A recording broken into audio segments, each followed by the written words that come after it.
Kandy regional chapter of the SLI for inviting me to be here, particularly the chairperson who was very tireless in her pursuit of getting me to come. Yeah, so Channa Daswat is a hard act to follow.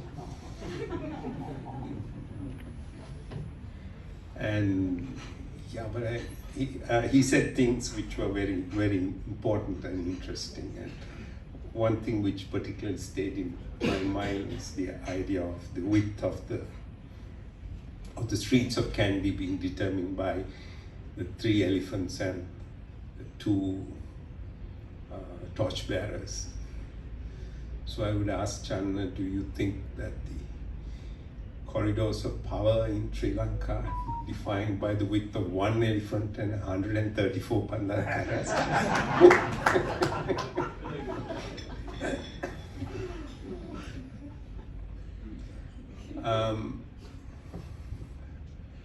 I'm a little bit confused how I relate design and innovation to roots and identity, except to say that you begin to innovate based on those roots, that that they offer you a firm basis to innovate from.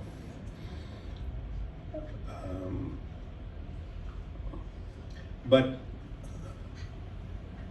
I also have come to strongly realize, in kind of now with all this gray hair, looking back and questioning what we have been doing all these years, that there's an aspect of practice and architecture that we have tended to ignore in our pursuit of being architects, which is people. And I'm as guilty as the next guy of treating them sometimes as a nuisance. So some time ago, I think about 6-7 years ago, we talked about this idea of Bill of Rights. It's not really a Bill of Rights for architecture, it's a Bill of Rights for users of architecture.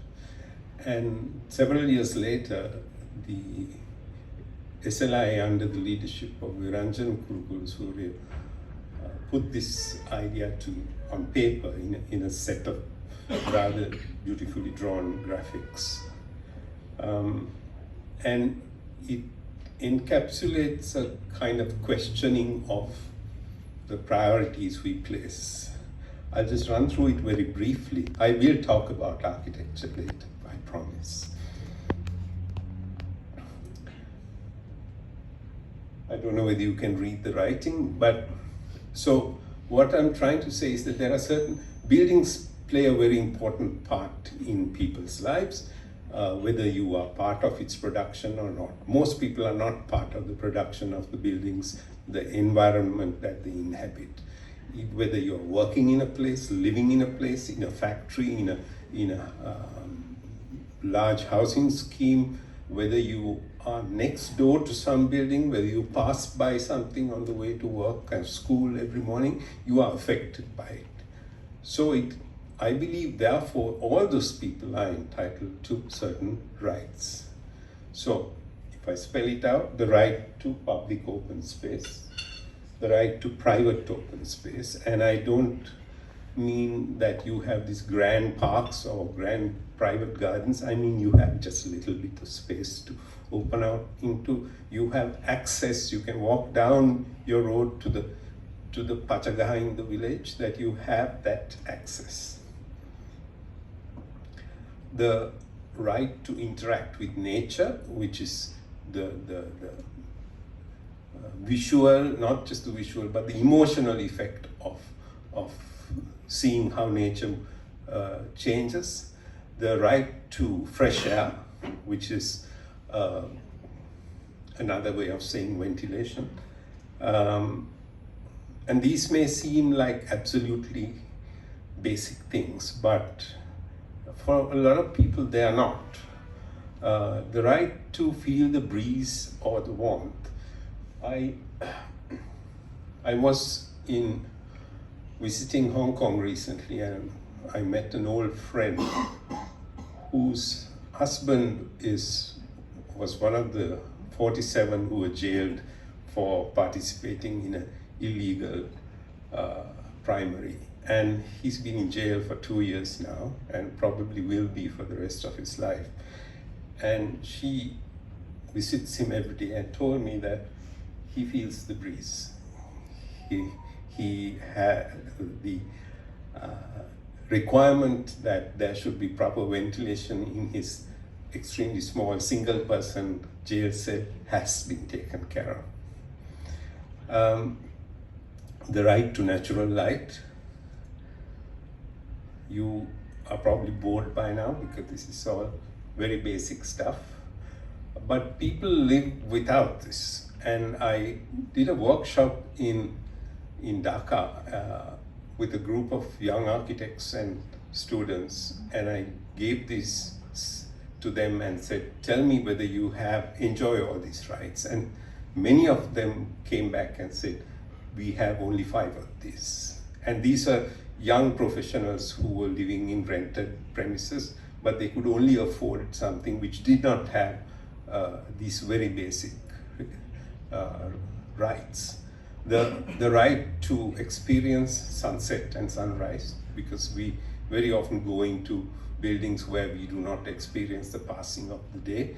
The right to control the relationship between inside and outside, which these old kades with the lalidora offered you, which nowadays is fixed and unmanageable. The right to personalize, the right to privacy, the right to, it's a difficult one to project, the right to dignity, the right to an environment that will age with dignity. When I was in my first week at Madura as a student, Anuradha Bhushana took our group to visit ERNB, and there was a model of the Mahavali building, and which was this beautifully sculpted form. And he said that Jeffrey Bauer believes that in the tropics everything goes to ruin. The trick is to go to ruin gracefully.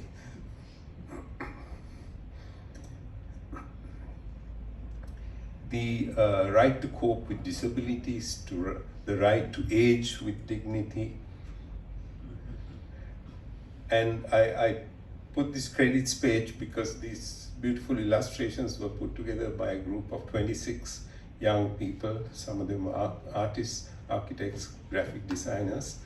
But the idea was that this is a message which should be taken to people, which should be, we also did a set of posters, which should be displayed, I would say, in public offices, in Grama Sevak offices, so that people are aware, and it's in 3 languages.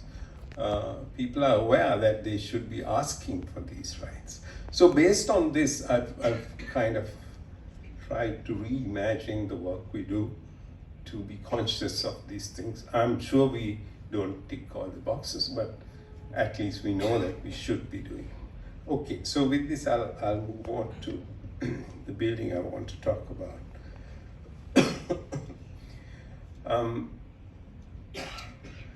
And I'm using this building here because it has a strong connection to its context, its cultural context, its tradition, it's the traditions of the community it serves, and so forth. So this is the cultural center in Jaffna, which was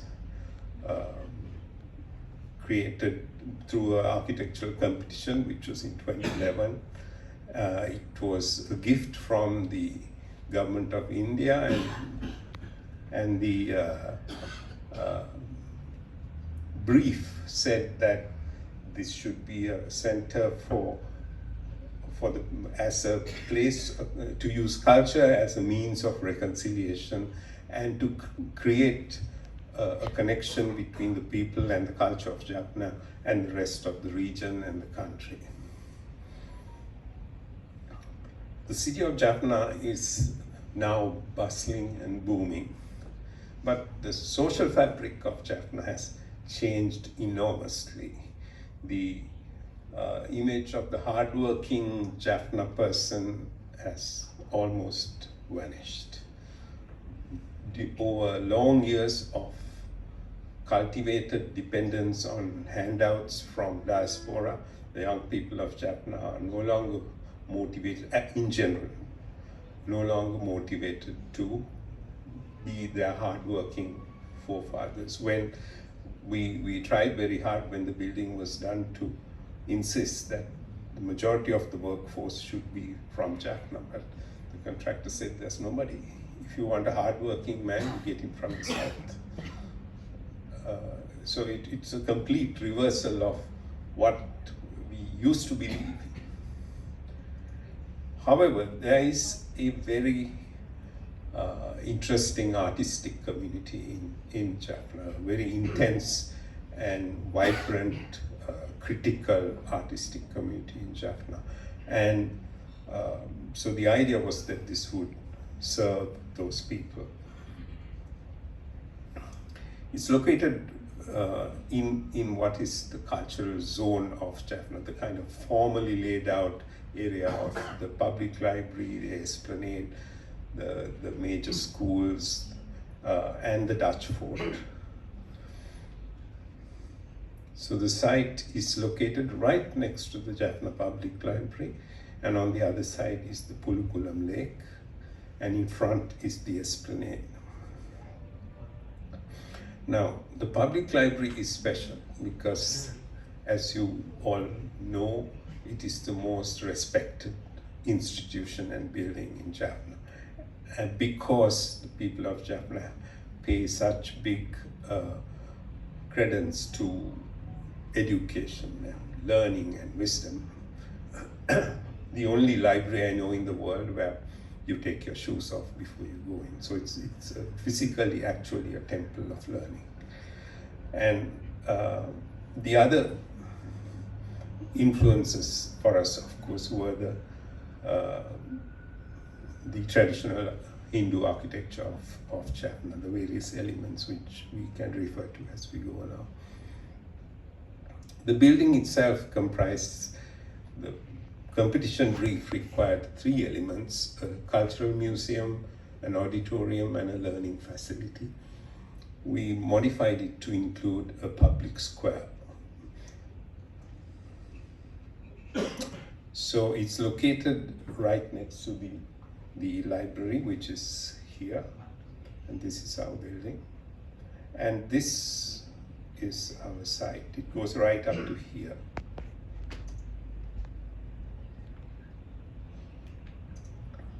However, what we realized was that we are going to build a rather large building next to this old building, which is highly respected but fairly small. And that whatever we do, we were going to make a negative impact on this building. So our first, I think the most important line we drew is this first one, where we pulled our building back from the edge of our boundary, right in line with the public library. And then we continued the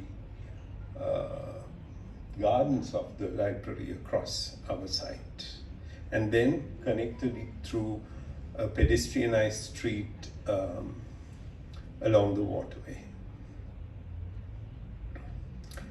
And next was to create the public space, because in this location, in this absolute very location, there was an open air theater where monthly there were classical concerts, and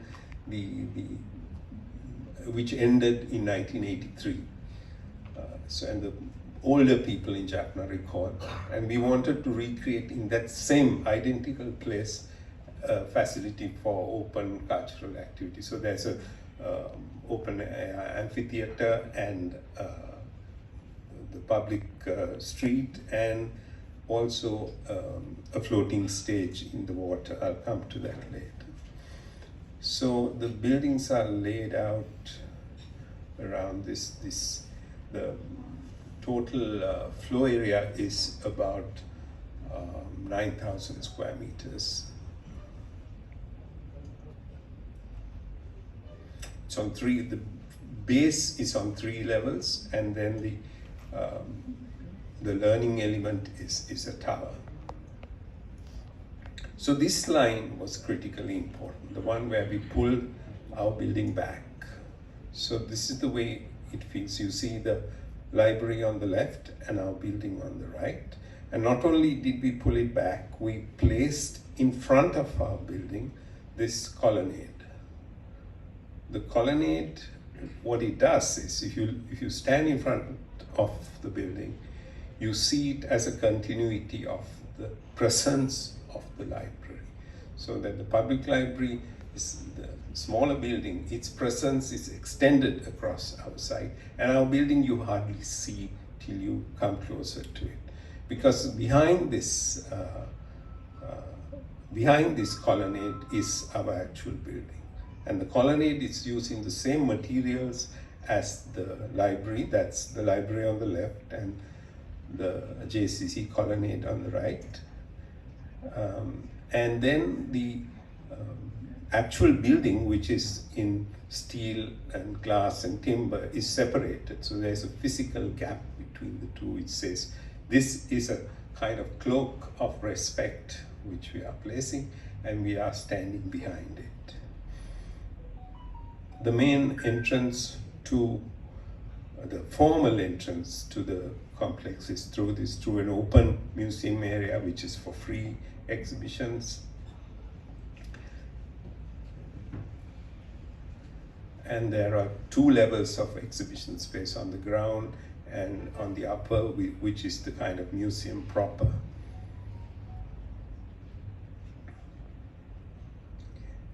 And there is another element which connects the two, which is the dome of the public library, which has a very strong presence.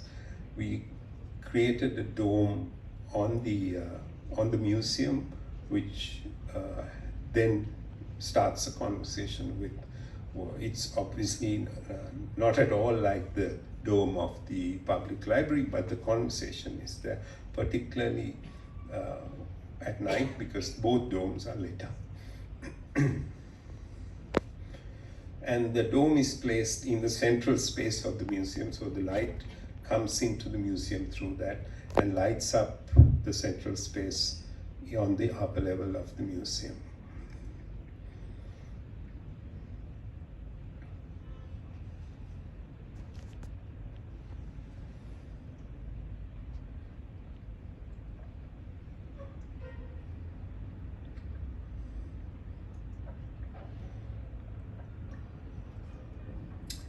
The public square is adjacent to this. This used to be a vehicular road which was pedestrianized, so that it becomes a public walkway next to the water. And the public square is off that. And the public square becomes really, therefore, the main public entrance to all the facilities. The public would walk through this, enter the square, and enter each of the 3 buildings from the square. We planted 150 neem trees, kombu trees, because in the harsh heat of Jaffna, nobody would come and occupy a public space without shade. And on the blank wall of the blank facade of the auditorium, we created this set of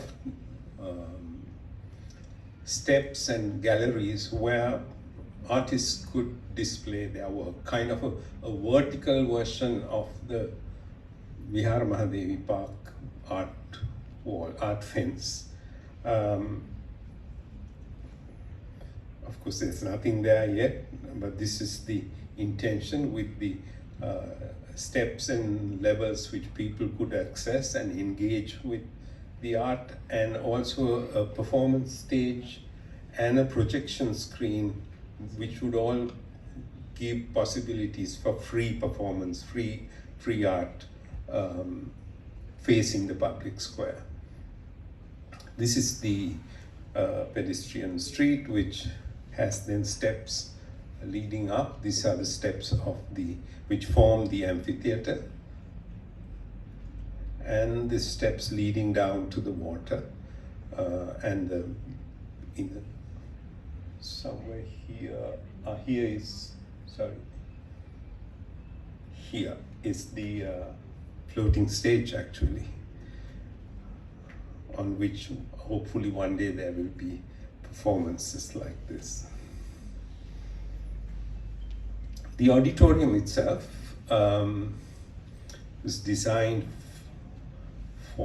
mainly for theater and drama, and particularly for forms of art performance where such as Bharatanatyam, where the performer's face and the facial expressions, it's very important to see. Therefore, the maximum distance from the stage to the last row of seats is limited to 23 meters, which means it's a shallower, wider auditorium arrangement.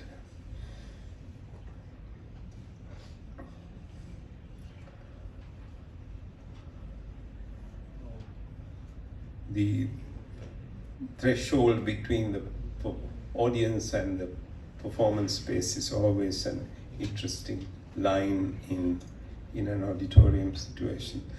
And it has a very large stage, a very large deep stage, and in addition it has these fly towers, 16 fly screens going up into a fly tower. So it's a extremely well-equipped auditorium, and the reason I keep pointing out the facilities in it, there is a reason for it. I'll tell you later. One of the things which we wanted to do was to bring in elements of familiarity, not just from the cultural life, but from social life. And the acoustic walls of the auditorium is one place where we tried to do this, so that we created this pattern which is drawn from the Palmyra fence. And so the fence was the starting point of it, and it was developed through a series of graphics, and someone sat and drew these dots over and over again until it came right, and then a process of working out the layers of color, because the acoustic panel have several layers, which set of colors make it visible. And it is not something which strikes you as soon as you sit, but while you wait for whatever event to begin, it slowly begins to dawn that this is actually the Palmyra fence. So the beginning, the inspiration, and the end product. Now, the other element of this three buildings is this one, which is the learning facility, which is a learning tower. Now, the reason it is in a tower is very clear, because the people of Jaffna pay such importance, place education and learning in such an important place. We felt that if there's going to be a building which is taller than the library, it needs to be something which is about learning and education. And therefore, the building rises up 11 floors. It's a very slender building. And then there is the conversation between the established, respected icon and this new element which is worshipping at the same altar, so to speak, the altar of knowledge and education. The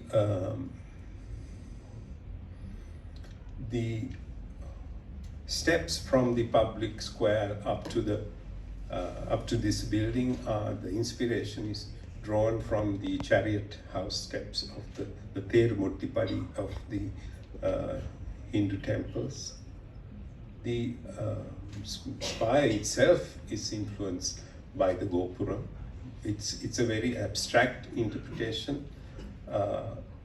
So that is, if you like, the idea of innovation, that it is not a per se copy or repeat of some form, but an abstract interpretation.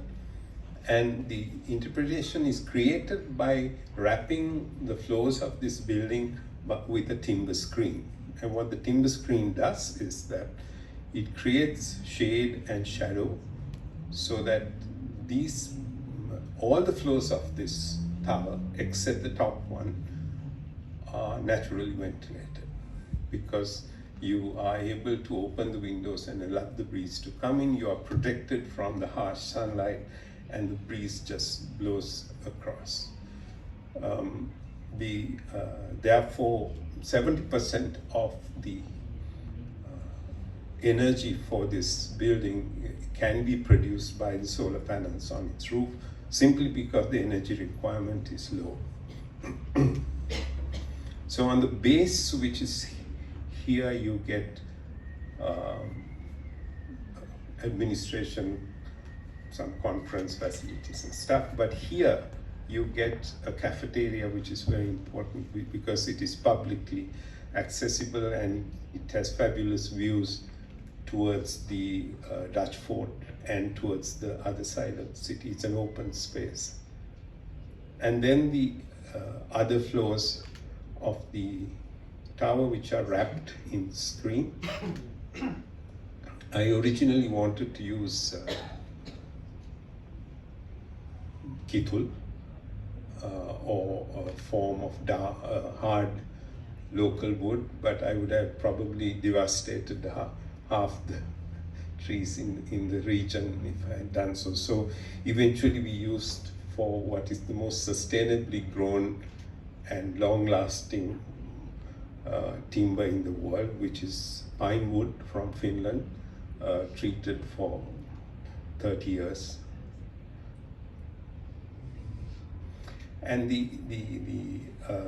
so this is there are different studios for vocal training, for art, for dance, and this is the dance theater, dance studio with the dance floor, and you can see the shadows which wrap around it.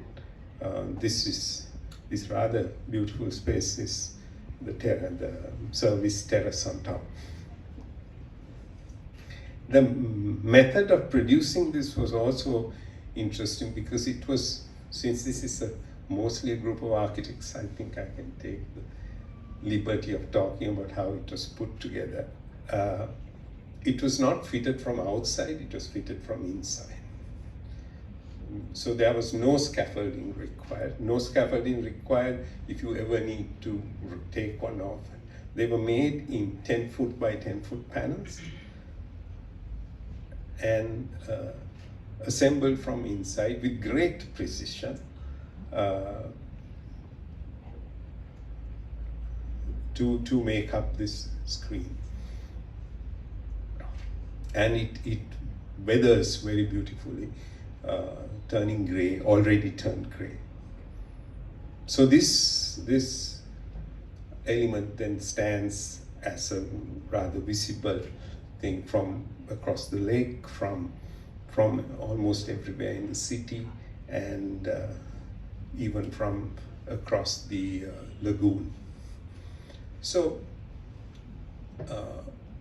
I approached this with great trepidation because this was built in not built, but designed in 2010, 2011, and then the competition was concluded at that time, and when I went to Jaffna to present it, I went with great trepidation because A, this is a building which was being given by India, Big Brother, and I, as a kind of agent of the South, was going to foist this on the people of Jaffna. So we worked a great deal with the community, talking to people, talking to the artistic community and listening to them so that their needs were included in this. However,